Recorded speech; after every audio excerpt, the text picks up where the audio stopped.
بسم اللہ الرحمن الرحیم۔ السلام علیکم ورحمۃ اللہ وبرکاتہ۔ الحمد لولی والصلاة لنبی محمد وآلہ وصحبہ اجمعین، اما بعد۔ حاضرین و ناظرین، یہ درس نمبر 42 ہے، 42۔ آج ہم ایک حدیث آپ کے سامنے پیش کرتے ہیں۔ اس کا عنوان ہے کہ آدمی جب زنا اور چوری کرتا ہے تو اس وقت میں مومن نہیں ہوتا۔ چلیے پہلے ہم حدیث پڑھتے ہیں، تفسیر اور ترجمہ آپ کے سامنے بیان کریں گے۔ بسم اللہ الرحمن الرحیم۔ عن ابی ہریرہ رضی اللہ عنہ قال قال رسول اللہ صلی اللہ علیہ وسلم لا يزني الزاني حين يزني وهو مؤمن ولا يسرق السارق حين يسرق وهو مؤمن ولكن التوبة معروضة او كما قال علیہ الصلاۃ والسلام۔ ترجمہ یوں ہے، حضرت ابو ہریرہ رضی اللہ عنہ کہتے ہیں کہ رسول اللہ صلی اللہ علیہ وسلم نے ارشاد فرمایا، جب زنا کرنے والا زنا کرتا ہے تو زنا کے وقت اس کا ایمان نہیں رہتا، اور جب چوری کرنے والا چوری کرتا ہے تو چوری کے وقت اس کا ایمان نہیں رہتا، لیکن اس کے بعد بھی توبے کا دروازہ کھلا ہوا ہے۔ اس حدیث میں 3 باتیں بتلائی گئی ہیں۔ پہلی بات، جب زنا کرنے والا زنا کرتا ہے تو زنا کے وقت اس کا ایمان باقی نہیں رہتا۔ دوسری بات، جب چوری کرنے والا چوری کرتا ہے تو چوری کے وقت اس کا ایمان باقی نہیں رہتا۔ تیسری بات، لیکن اس کے بعد بھی توبے کا دروازہ کھلا ہوتا ہے۔ بزرگان محترم، زنا ایک قبیح یعنی برا عمل ہے، جس سے نہ صرف زنا کرنے والا داغدار ہوتا ہے بلکہ اس کا پورا خاندان داغدار ہو جاتا ہے، اور جب زنا کا یہ بدترین عمل پھیل جاتا ہے تو سارا معاشرہ ہی داغدار ہو جاتا ہے۔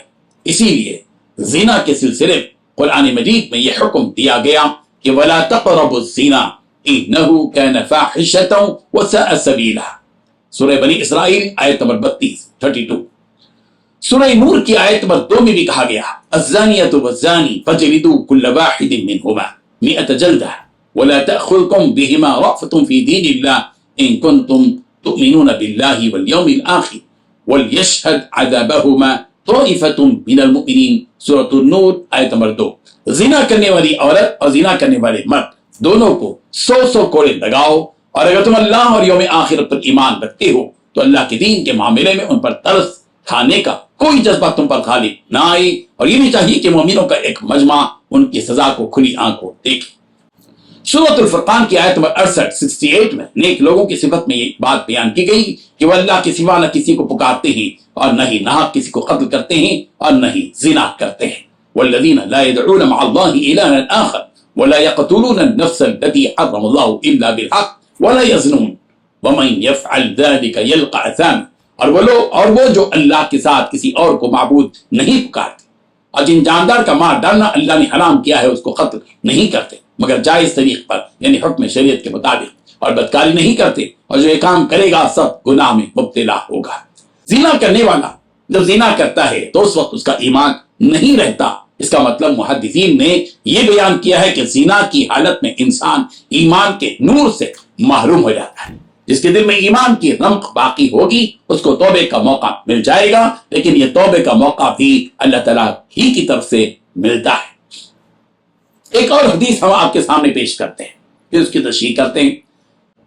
بسم اللہ الرحمن الرحیم۔ عن ابی ہریرہ رضی اللہ عنہ قال قال رسول اللہ صلی اللہ علیہ وسلم اذا زنى العبد خرج منه الایمان فكان فوق رأسه كظلة فإذا أقلع رجع إليه الإيمان وإذا سرق خرج منه الإيمان فكان فوق رأسه كظلة فإذا أقلع رجع إليه الإيمان۔ رواه الترمذی۔ حضرت ابو ہریرہ رضی اللہ عنہ روایت کرتے ہیں کہ رسول اللہ صلی اللہ علیہ وسلم نے فرمایا، جب بندہ زنا کرتا ہے تو اس سے ایمان نکل جاتا ہے اور اس کے سر کے اوپر ایک سائبان کی طرح معلق یعنی لٹکا رہتا ہے، پھر جب وہ باز آ جاتا ہے تو ایمان اس کی طرف لوٹ آتا ہے، اور جب وہ چوری کرتا ہے تو اس سے ایمان نکل جاتا ہے اور اس کے سر کے اوپر ایک سائبان کی طرح معلق رہتا ہے، پھر جب وہ باز آ جاتا ہے تو ایمان اس کی طرف لوٹ آتا ہے۔ حافظ ابن حجر رحمہ اللہ لکھتے ہیں کہ ان کے نزدیک ایمان اسلام کی ایک خاص حالت ہے جو زنا کے وقت برقرار نہیں رہتی، البتہ اسلام کی حالت باقی رہتی ہے۔ جمہور علماء نے اس سلسلے میں بات کہی ہے کہ زنا کے وقت ایمان باقی نہیں رہتا، کا مطلب یہ کہ زنا کے وقت ایمان کامل باقی نہیں رہتا اور ایسا شخص ایمان سے خارج نہیں ہوتا۔ اللہ تبارک و تعالی ان احادیث کو سمجھنے کی توفیق عطا فرمائے، آمین۔ وآخر دعوانا ان الحمد للہ رب العالمین۔